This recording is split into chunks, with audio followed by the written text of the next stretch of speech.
బైబిల్లో ఇప్పుడు నేను మీకు ఫేస్బుక్ చూపిస్తాను, బైబిల్లో నేను మీకు ఇప్పుడు వాట్సాప్ చూపిస్తాను. నేను ఇప్పుడు జాగ్రత్తగా వినండి. ఆమేన్, హల్లెలూయా. ఈ యవన కాలంలో ఇవన్నీ మనల్ని ప్రభావితం చేస్తూ ఉంటాయి. ఫర్ ఎగ్జాంపుల్, ఒక హీరోయిన్ చాలా అందంగా కనబడుతుంది.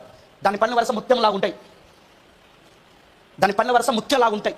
దాని ముక్కు, దాని కళ్ళు, దాని పెదవులు ఎంతో అందంగా కనబడతా ఉంటుంది.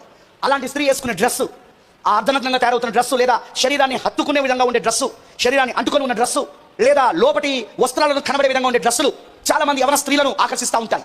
చాలా మంది యవనస్తుల అమ్మాయిలను ఆకర్షిస్తూ ఉంటాయి. వాళ్ళు పెట్టుకున్న కమ్మలు, వాళ్ళు కట్ చేసుకున్న ఐబ్రోస్, వాళ్ళు చేసుకున్న దాని ఏమంటారంటే ఐలాష్ అని తెలుసా మీకు? ఆ కళ్ళకు రంగులు వేసుకుంటారు. అది అలానే ముందు జుట్టు కత్తిరించుకోవడాలు, ఇవన్నీ కూడా ఎంతో ఆకర్షణీయంగా అమ్మాయి కనబడేలా చేస్తుంది. ఆ అమ్మాయిని చూసుకుంటే కళ్ళు దిప్పబుద్ధి కాదు, అట్లనే పడిపోతుంది.